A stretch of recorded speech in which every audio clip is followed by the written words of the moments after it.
Hi friends, welcome back to Ramya Sachin YouTube channel. ಎಲ್ಲರೂ ಹೇಗಿದ್ದೀರಾ? ಚೆನ್ನಾಗಿದ್ದೀರಾ ಅಂತ ಅನ್ಕೋತೀನಿ.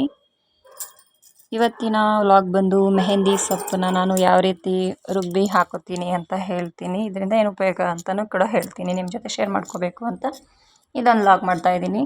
ಯಾರೆಲ್ಲ ವಿಡಿಯೋ ನೋಡ್ತಿದ್ದೀರಾ ಲೈಕ್ ಮಾಡಿ, ಶೇರ್ ಮಾಡಿ, ಕಮೆಂಟ್ ಮಾಡಿ ಅಂತ ಹೇಳ್ತಾ ಈ ವಿಡಿಯೋನ ಸ್ಟಾರ್ಟ್ ಮಾಡ್ತಾ ಇದ್ದೀನಿ. ಬನ್ನಿ ನೋಡ್ಕೊಬರೋಣ.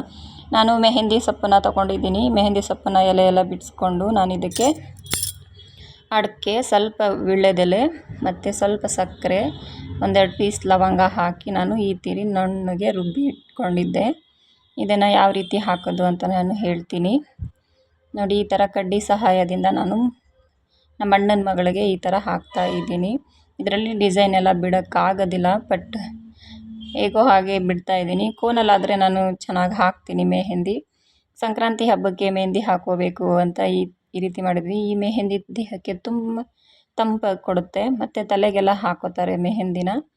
ಫಸ್ಟೆಲ್ಲ ರುಬ್ಬಿ ಮೆಹಂದಿ ಹಾಕೋತಾ ಇದ್ವಿ, ಇವಾಗೆಲ್ಲ ಯಾರೂ ಹಾಕೋದಿಲ್ಲ. ಕೋನ್ ತಂದು ಬೇಗನೆ ಮಾಡ್ಕೊಬಿಟ್ಟು ಹಾಕೋತಾರೆ ಡಿಸೈನಾಗಿ. ಆದರೆ ಇದು ತುಂಬ ದಿನ ಇರುತ್ತೆ, 25 ಡೇಸ್ ಅಷ್ಟಾದರೂ ಇರುತ್ತೆ, ಒಂದು ತಿಂಗಳುಗಟ್ಟಲೆ ಇರುತ್ತೆ.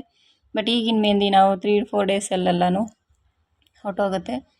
ಈ ಮೆಹಂದಿ ತುಂಬಾ ತಂಪಿರುತ್ತೆ ಮತ್ತು ಹಳೆ ಕಾಲದಲ್ಲೆಲ್ಲನೂ ತುಂಬ ಹಾಕೋತಿದ್ರು. ನಮ್ಮೂರಲ್ಲಿ ನಮ್ಮಮ್ಮ ಅವ್ರ ಮನೇಲಿ ಇದ್ದಾಗಲೂ ನಾವು ಇದೇ ಮೆಹಂದಿನ ಯೂಸ್ ಮಾಡ್ತಾಯಿದ್ವಿ ಫಸ್ಟೆಲ್ಲನೂ. ಇವಾಗೆಲ್ಲ ಯಾರೂ ಯೂಸ್ ಮಾಡಲ್ಲ.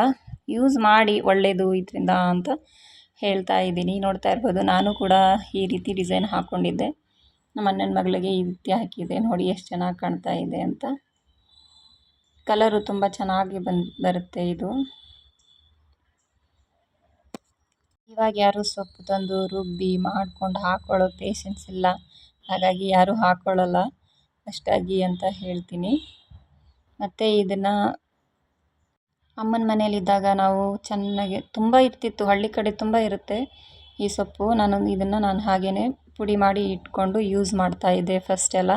ನೋಡಿ, ನಮ್ಮ ಅಣ್ಣನ ಮಗಳವಳು ನೋಡಿ ಎಷ್ಟು ಚೆನ್ನಾಗಿ ಬಂದಿದೆ. ಸಂಕ್ರಾಂತಿ ಹಬ್ಬಕ್ಕೆ ಇದ್ದೀನಿ. Thank you for watching.